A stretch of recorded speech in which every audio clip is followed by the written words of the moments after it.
감사합니다. 오늘 이 시간 기도 가운데 주시는 은혜들이라는 제목으로 함께 하나님 말씀을 나누고자 합니다. 우리가 조금 전에 읽었던 시편 34편에는 이러한 표제 제목이 붙어 있습니다.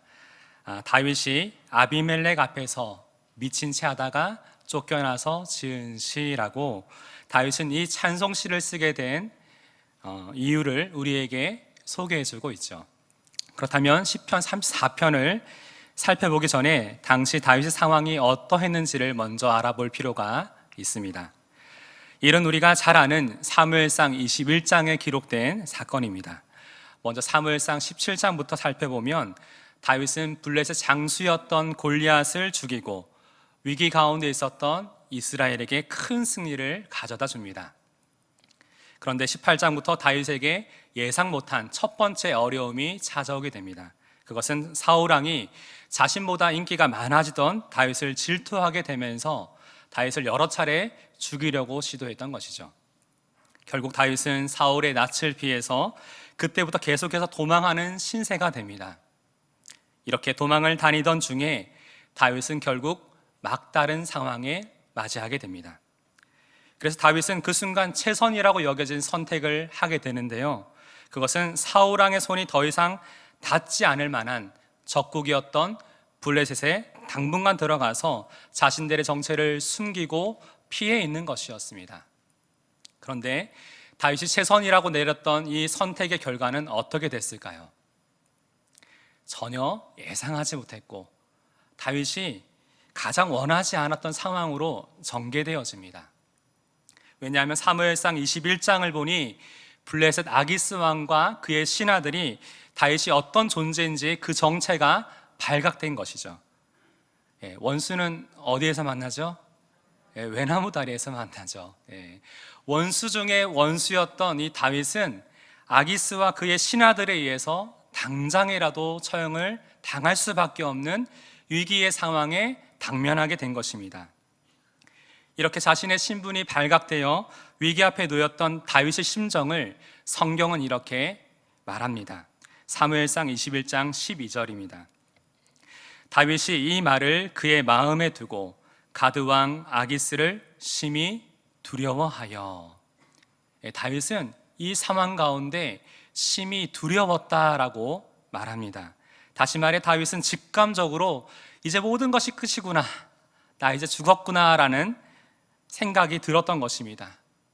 이렇게 살 수 있다는 소망과 기대가 완전히 사라져버리자 대신 다윗의 마음은 심각한 두려움과 걱정들로 사로잡히게 됩니다. 사람들마다 인생의 위기와 고난에 대처하는 모습과 방법이 각각 다릅니다. 그래서 하나님께서는 우리를 두렵게 하는 이 고난의 상황에 우리가 어떻게 해야 되는지, 인생의 위기의 순간들을 많이 경험했던 오늘 본문 속 다윗을 통해 그 방법을 우리에게 알려주고 계십니다.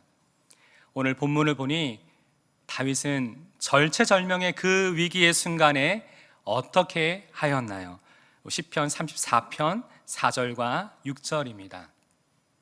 내가 여호와께 간구하매 이 곤고한 자가 부르짖음에. 다윗은 이 짧고 긴급한 그 순간에 마음속으로 간절히 하나님께 기도하였습니다.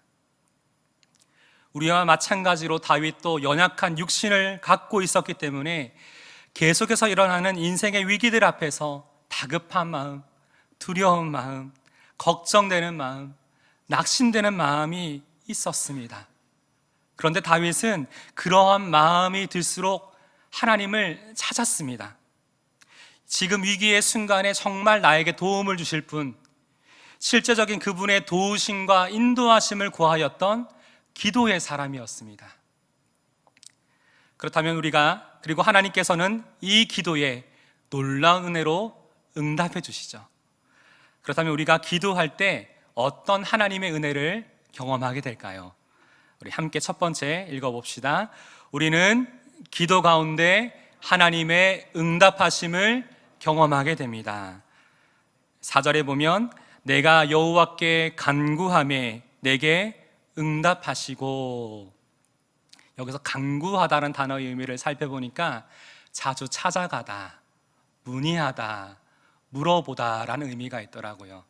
다시 말해서 다윗은 위기라고 느끼는 지금 이 순간, 하나님 이제 어떻게 할까요? 어떻게 하면 좋을까요? 이렇게 마음속으로 하나님께 물으며 하나님 저희 좀 도와주세요 라고 마음속으로 간절히 기도하였습니다. 그러자 하나님께서 이 다윗의 기도를 들으시고 응답하셨다라고 다윗은 고백하고 있습니다. 그렇다면 이 위기의 상황 속에서 하나님께서 다윗에게 생각나게 하셨던 그 기도의 응답은 무엇일까요? 이것은 사무엘상 21장 13절에 나옵니다. 그들 앞에서 그의 행동을 변하여 미친 채 하고 대문짝에 그적거리며 침을 수염에 흘리매. 네, 하나님께서는 그 순간 다윗의 마음속에 한 가지 생각을 주셨는데 전혀 예상하지 못했던 기도의 응답이었어요. 그것은 바로 미친 척하는 거였습니다. 어찌 보면 너무나 이해할 수 없고 다윗으로서는 이 응답을 받기에 너무 자존심이 상할 만한 그 일이었는데 다윗은 그 뜻에 따릅니다. 다윗의 모습을 한번 상상해 보십시오. 미친 척하는 그 모습을 한번 상상해 보세요. 제가 그 현장에 있지는 않았지만 그 이후의 결과를 한번 살펴보면 다윗은 미친 연기를 대충 한 것이 아니라 모든 사람들이 깜빡 속을 만큼 확실하게 순종하고 있습니다. 다윗은 그 순간 성령께서 주신 생각을 따라 최선을 다해서 순종하였고 그 후로는 눈에 보이지 않았지만 하나님께서 세밀하고 놀랍게 그 가운데 역사하고 계심을 보았습니다. 하나님께서 아기스 왕과 그의 신하들의 눈과 귀를 가리셨고 그 마음을 바꾸셨던 것입니다. 그 결과 다윗은 죽음의 위기로부터 벗어나게 됩니다. 다윗은 이것을 다른 사람들은 그때 알지 못했지만 나는 생생하게 경험했던 하나님의 응답하심이었다라고 그는 후에 고백하고 있습니다. 이처럼 하나님께서 기도에 응답하시는 방법은 참 다양한 것 같아요. 제가 오늘 이 본문을 묵상하면서 기도 응답에 대한 한 집사님의 이야기가 생각이 났습니다. 이 집사님께서는 신실하고 정직하게 하나님께서 맡기신 이 사업체를 잘 경영하시는 분이었어요. 이 사업체가 2년마다 아주 중요한 회사와 입찰의 기간들을 계속 갖게 되는데요. 그 해도 입찰 준비를 위해서 서류를 준비하고 있었습니다. 사실 이 입찰이 잘 되기 위해서 다른 사람들이 다 사용하는 세상적인 방법을 쓰면 조금 더 쉽게 이것이 될 수 있었지만 그래도 그리스도인이기 때문에 그렇게 하지 않고 우리 회사가 그동안 해왔던 것처럼 최선을 다할 수 있는 범위 안에서 입찰 서류를 준비하고 제출을 했대요. 그리고 함께 이것을 위해 기도하고 우리 목장 식구들과 함께 믿음의 지체들과 나를 위해 이 입찰의 모든 과정과 결과를 위해서 기도해 달라라고 부탁을 하셨다고 합니다. 이렇게 기도하고 있는 과정에 나중에 입찰 결과가 나왔어요. 그 결과가 어떻게 됐을까요? 2개 업체를 선정하는데 한 10개 정도가 입찰을 지원했다 합니다. 그 중에서 집사님 업체가 3번째가 된 거예요. 입찰에서 탈락을 했어요. 어떻게 보면 너무 간절히 기도했는데 이거 아니면 안 되는데 인간적으로 입찰의 결과에 대해서 실망할 수도 있고 올해는 어디서부터 어떻게 이것을 풀어가야 되지? 어떻게 해야 되지? 막막하고 답답하고 걱정되는 그 생각이 왜 안 들었겠습니까? 그런데 그 순간 그 마음속에 성령께서 이런 마음을 주시더랍니다. 내가 너를 여기까지 인도한 것처럼 앞으로도 인도해 줄게 라는 그 마음의 확신이 들더래요. 그래서 그때부터는 내가 할 수 없는 부분들은 다 내려놓고 걱정도 다 내려놓고 어떻게 하나님께서 인도하실지는 모르지만 하나님께서 좀 선하게 인도해 주시도록 그때부터 기도하기를 시작하셨다고 합니다. 그런데 며칠 뒤에 전혀 예상하지 못했던 상황이 일어납니다. 그것은 본사의 실무자가 입찰의 결과를 좀 살펴보는데 그동안 우리 회사를 위해서 정직하고 너무 잘 일을 해줬던 업체 이름이 안 보이는 거예요. 그래서 가서 살펴보니까 탈락했대요. 왜 이런 일이 일어났느냐 하면서 이 갑작스럽게 이 모든 상황이 바뀌면서 세 번째였던 집사님의 업체가 입찰에 다시금 선정이 되었습니다. 할렐루야. 이거 기도의 응답이죠. 저는 사실은 이 기도의 응답이 끝이 아니라 그 위에 일어났던 일들을 여러분에게 좀 나누고 싶어요. 이 집사님께서 이런 경험을 하시고 난 뒤에 집사님의 삶에 일어난 변화는 이전보다 하나님을 더욱더 신뢰하게 되셨어요. 이 일을 경험하면서. 그리고 하나님께서 기뻐하시는 일이라면 최우선적으로 자신의 시간과 물질과 자신의 삶을 드리기를 너무나 좋아하면서 첫 번째 삶의 기준이 하나님 중심으로 맞추어졌습니다. 뿐만 아니라 더 놀라운 사실은 이것을 위해서 함께 기도했던 목장 식구들, 믿음의 지체들이 이것을 통해 함께 깨닫게 된 거예요. 무엇이냐면 어떤 일이든지, 내 삶에 어떤 일이든지 가장 먼저 하나님께 기도해야겠다.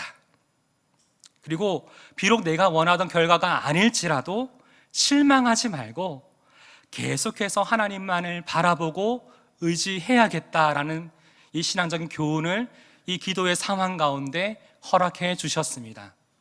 아멘.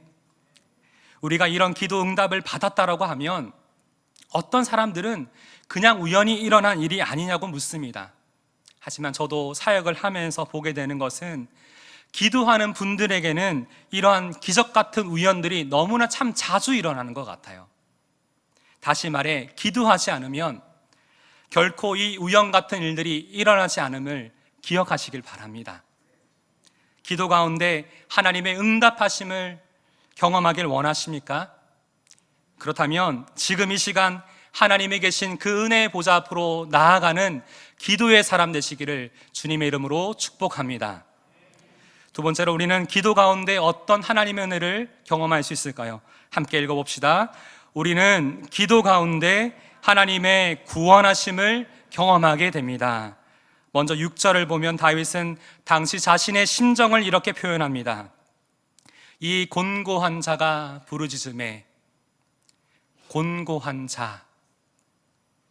여러분도 살아가시면서 마음과 삶이 참 공고하다라고 느끼는 순간이 있으셨을 것입니다. 그렇다면 여러분은 내가 공고하다라는 마음을 느낄 때 어떻게 하셨나요? 자, 우리가 믿음 생활을 하고 있지만 참 다양한 반응과 모습이 이 곤고한 상황 가운데 드러나는 것 같습니다. 오늘 본문에서 다윗은 사방으로 꽉 막혀 있는 것처럼 느껴지고 삶의 가장자리로 내 마음과 현실이 내몰려 있는 이 공고함을 느끼는 그 순간 하나님을 도우심을 구하며 간구합니다. 이 기도의 결과가 어떻게 될까요? 4절을 보니 하나님께서는 다윗을 두렵게 하였던 모든 두려움들로부터 그를 건져 주셨습니다.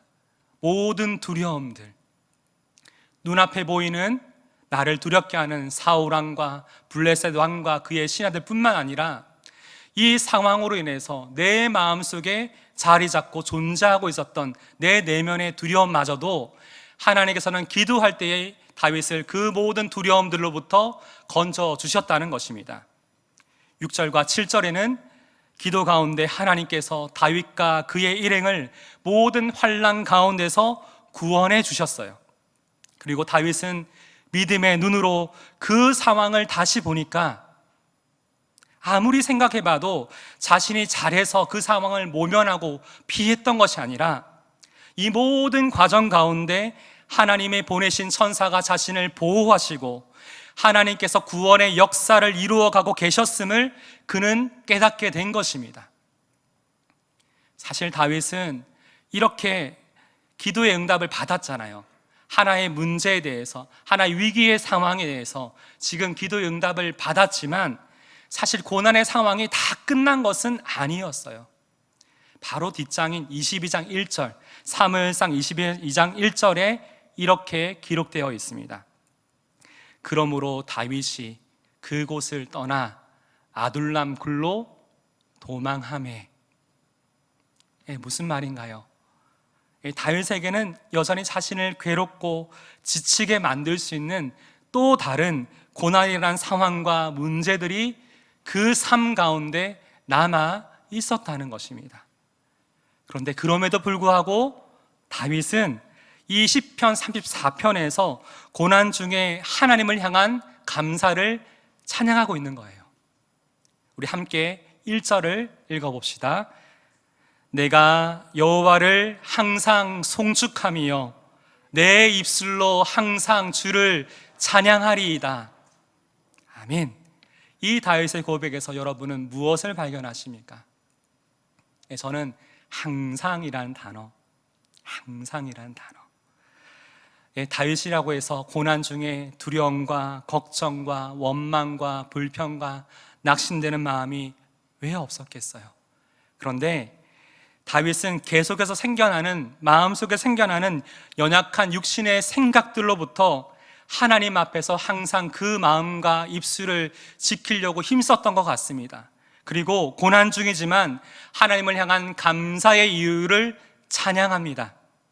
다윗은 성령께서 주시는 생각을 따르는 자였던 것입니다. 이렇게 다윗이 고난 중에 항상 그 마음과 입술을 지키고 고난의 상황 속에서 감사의 고백을 드릴 수 있었던 그 이유가 무엇일까요? 그것은 여전히 다윗에게 고난의 상황이 남아 있었지만 다윗은 또다시 이번 일을 통해서 깨닫고 확신하게 된 것입니다. 내가 다시 또 다른 고난의 동굴로 들어가야만 하지만 하나님께서 항상 내 곁에 계시며 나를 지키시고 살피신다는 그 사실, 그리고 나의 작은 신음하는 소리에도 응답하사 나를 또 다른 문제들로부터 구원하여 인도하여 주실 것을 확신하고 있었던 것입니다. 그래서 다윗은 시편 34편에서 그가 경험했던 하나님의 구원하심을 통해 지금 삶의 여러 어려운 문제들로 두려움과 걱정 가운데 사로잡혀 있는 우리에게 다시금 하나님을 찾음으로, 하나님께 기도함으로 그 삶의 문제에 대한 하나님의 구원하심을 경험하라고 믿음으로 고백하며 우리에게 권면하고 있는 것입니다. 사랑하는 성도 여러분, 지금 여러분이 처해 있는 갑작스러운 고난의 상황은 무엇입니까? 오랫동안 마음속 깊이 품고 눈물로 기도하고 있는 간절한 그 기도의 제목들은 무엇이 있으십니까? 여러분 자신을 위해서 기도하시길 바랍니다. 여러분의 자녀와 배우자를 포기하지 마시고 다시 기도를 시작하시길 바랍니다. 그리고 좀 더 우리의 기도의 지경을 넓혀서 우리 곁에 있는 고난 중에 있는 그 지체들과 가정을 위해 함께 기도합시다. 우리가 주님의 이름으로 이들을 위해 함께 기도할 때 우리는 이 고난으로부터 우리를 구원하시는 실제적인 하나님의 구원의 은혜를 함께 경험하게 될 것입니다. 아멘. 마지막으로 우리 함께 읽어봅시다. 우리는 기도 가운데 하나님의 선하심을 맛보아 알게 됩니다. 8절에서 다윗은 이 찬송시를 통해 이렇게 선포합니다. 너희는 여호와의 선하심을 맛보아 알지어다. 다윗은 이 시를 읽고 듣는 이들에게 여러분들도 나처럼 하나님께서 선하시다는 그 사실을 매일 매순간 맛보아 알아가길 원합니다라고 고백하고 있는 것이죠. 여기서 맛보라라고 쓰인 이 명령의 의미로 쓰인 이 단어를 살펴보니까 맛을 보아서 분별하다, 깨닫다라는 의미가 있더라고요. 또 알지어다라는 이 단어의 원형적 의미를 살펴보니까 히브리어로 라라고 해서 바라보다, 쳐다보다라는 의미가 있습니다. 다시 말해서 하나님의 선하심을 맛보아 안다는 것은 무슨 의미일까요? 이것은 우리를 두렵고 낙심하게 만드는 그 상황을 두고 기도하는 가운데 내가 생각하고 기도했던 것보다 더욱 놀랍게 응답하시고 선하게 인도하시는 하나님의 그 역사를 우리의 삶 가운데 실제적으로 경험하고 맛보고 바라봄으로 하나님께서는 정말로 선하시구나 라는 이 사실을 내 삶으로 깨닫고 주님을 더 바라보라는 의미인 것입니다. 그런데 왜 많은 사람들은 하나님이 선하신데도 이 하나님의 선하심을 맛보아 알지 못하는 것일까요? 이것은 사실 많은 사람들이 자신의 육적인 곤핍함, 이 고난, 육적인 필요와 육적인 문제들에 대해서는 쉽게 그것을 느끼고 반응합니다. 그런데 정작 더 중요한 우리 영혼이 지금 느끼고 있는 영적인 곤핍함과 영적인 문제와 영적인 필요들에 대해서는 그만큼 관심이 없고 그만큼 둔감하다는 것을 볼 수가 있는 것입니다. 그래서 날마다 우리는 성령의 도우심을 구하며 지금 내 영혼이 말씀과 기도의 곤핍한 가운데 있지는 않은지 항상 우리의 영혼을 점검해 볼 필요가 있는 것입니다.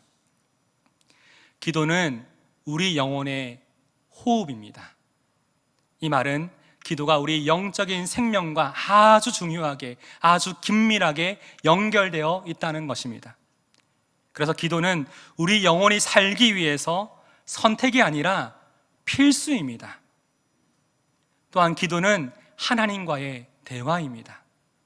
우리는 하나님의 자녀로서 기도를 통해 하나님과의 깊고 친밀한 영적인 교제의 자리로 나아가 날마다 그 선하심을 맛보아 누릴 수가 있습니다.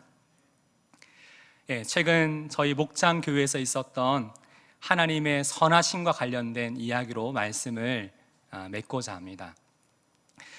2주 전에 저희 목장 모임을 하는데 한 우리 목원 집사님께서 고등학교 때부터 친구였던 한 가정의 이야기를 나누어 주셨어요. 이 친구에게는 11살 된 딸이 있었는데 참 안타깝게도 태어나면서부터 발달 장애가 있었고 그래서 일주일에 3번씩 지금도 매주 투석을 받아야 돼요. 그리고 이제 머리에도 계속 몸에 혈전이 돌아다니기 때문에 벌써 머리의 수술도 2번이나 했다고 합니다. 안 그래도 최근에도 다시 이 아이가 너무나 아파서 서울에 있는 대학병원에서 긴급하게 수술을 하고 또 수술 후의 경과도 참 좀 위독해서 소아중환자실 앞에서 이 친구가 기다리는 중에 우리 집사님과 통화를 하게 된 거예요. 통화를 다 듣고 너무나 안타까워서 이 소식에 대해서 목장 모임을 하는데 친구에 대한 상황들을 나누면서 이렇게 있는데 그 이름을 들어보니까 기억이 나더라고요. 왜냐하면 저희가 작년에 목장에서 품고 기도했던 자매의 가정이었거든요. 그래서 그 자매를 위해서 우리 목장의 다른 순서를 좀 뒤로 미루고 함께 목원들과 함께 그 아이를 위해서, 그 가정을 위해서 함께 간절히 기도했어요. 이렇게 한 주일 동안 보내면서 그 가정이 생각날 때마다 함께 그거를 위해 기도하고 있는데 지난주 모임이죠. 지난주 모임에서 물어봤어요. 혹시 어떻게 됐냐라고 물어보니까 안 그래도 우리 집사님께서 우리 목장 식구들하고 나누고 싶은 놀라운 소식이 있다라고 얘기를 하는 거예요. 그 소식은 주중에 전화를 해보니까 친구가 이제 퇴원해서 집으로 돌아왔대요. 돌아왔는데 대화 중에 묻더랍니다. 야, 혹시 너희 교회에서 나를 위해서 좀 기도했니? 라고 물어보는 거예요. 근데 집사님이 머뭇거리며 답을 바로 못했답니다. 왜냐하면 친구가 교회 얘기만 하면 굉장히 싫어하고 교회에 대해서 부정적인 마음을 갖고 있었던 친구였거든요. 약간 근데 머뭇거리고 있다가 이실직고를 했답니다. 사실은 우리 목장에서 너희 가정을 위해서 함께 기도하고 있었다라고 얘기를 했대요. 근데 친구의 대답이 참 놀랍습니다. 기도해줘서 그런갑다라고 얘기하면서 불안할 수 있는데 중환자실 앞에서 기다리면서 불안할 수 있는데 참 이상하게도 평안함이라는 감정을 넘어서 내가 하나님이라는 분과 긴밀하게 연결되어 있다는 느낌을 받았다라는 얘기를 했대요. 아멘. 너무 놀라운 일이죠.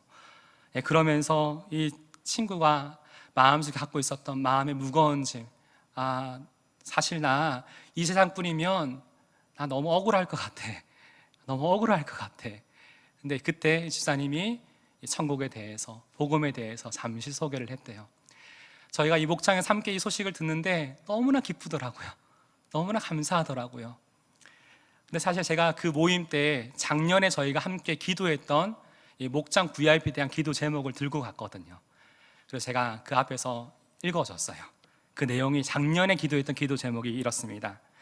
고등학교 때부터 알고 지낸 오랜 친구입니다.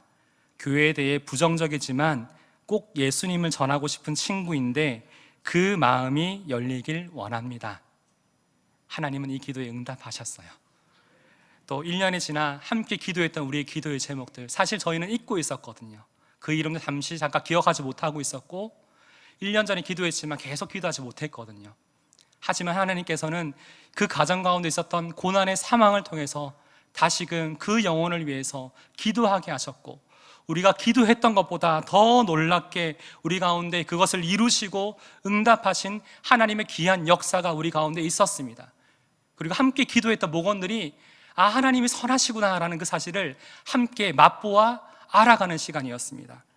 그래서 올해도 목장에서 주님께서 각자마다 품게 하시는, 생각나게 하시는 그 VIP들을 나누고, 기도 제목을 나누고 다시 기도를 시작하고 있습니다.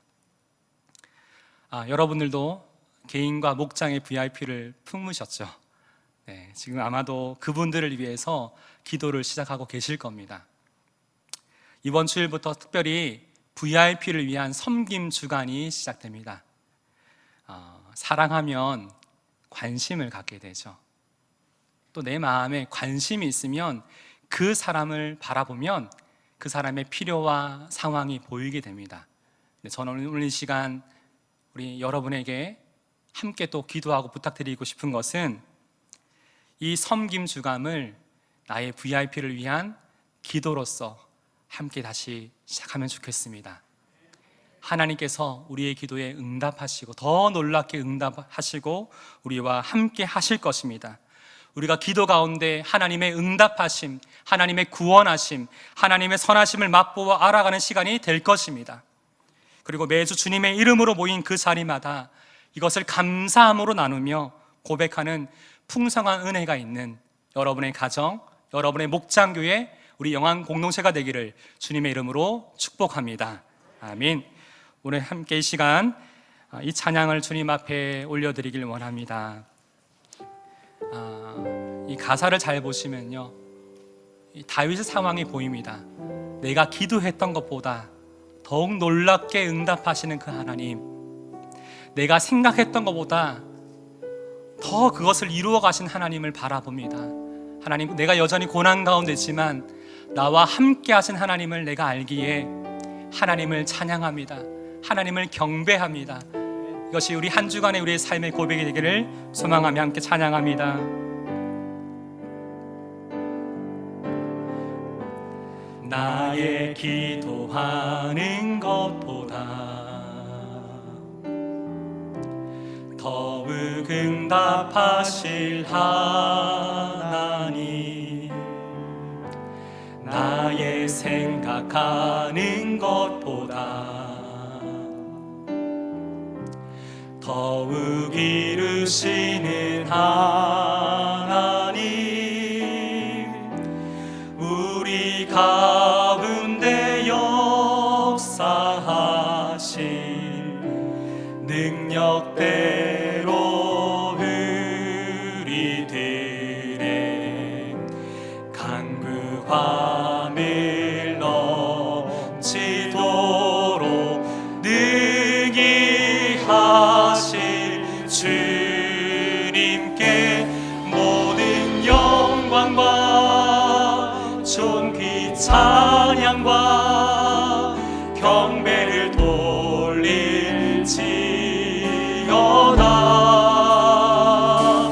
모든 영광과 존귀 찬양과 경배를 돌릴지어다. 다시 한번 찬양합니다. 나의 기도하는 것보다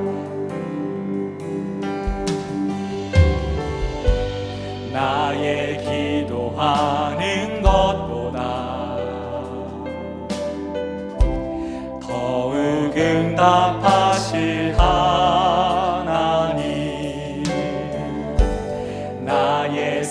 생각하는 것보다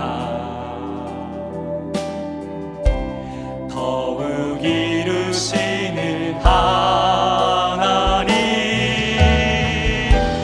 우리 가운데 역사하신 능력대로 우리들의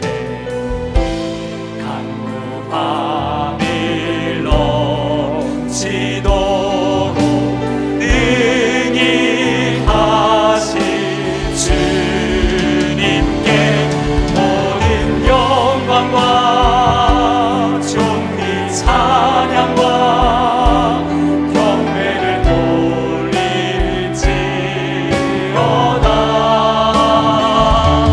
모든 영광과 존귀 찬양과 경배를 돌릴지어다. 우리 가운데 역사하신 하나님, 우리 가운데 역사하신 능력대로 우리들의 강구함을 넘치도록 능히 하신, 우리 두 손 들고 주님께 찬양합니다. 모든 영광과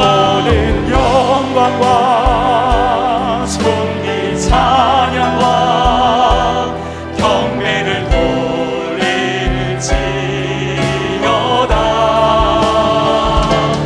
모든 영광과 존귀 찬양과 경배를 돌릴지어다. 한 번 더 고백합니다. 모든 영광과 존귀와 모든 영광과 존귀 찬양과 경배를 돌릴지어다. 모든 영광과 존귀 찬양과 경배를 돌릴지어다.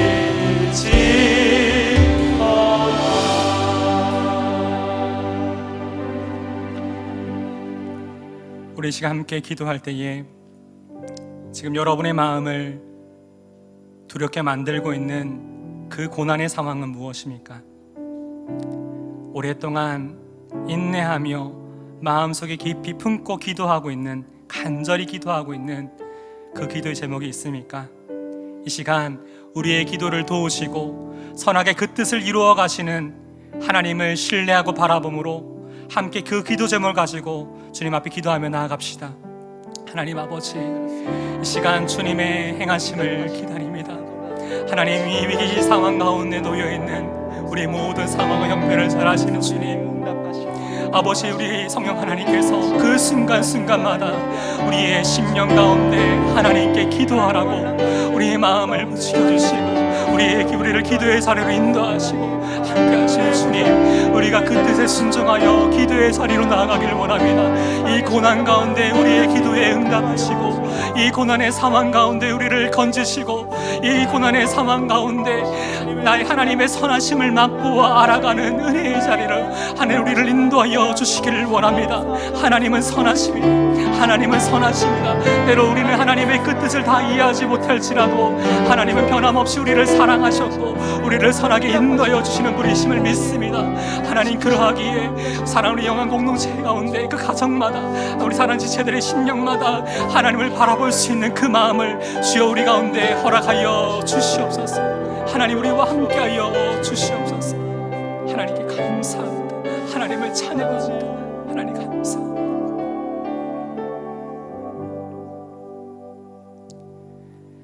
하나님, 계속되는 고난 가운데 가장 먼저 주님 앞으로 나아가 마음의 무릎을 꿇고 하나님의 도우심과 인도하심을 구하였던 다윗의 모습을 봅니다. 주님, 저희도 기도할 때 모든 두려움으로부터 저희를 건져주시고 인도하시는 하나님의 선하심을 맛보아 알아가게 하여 주옵소서.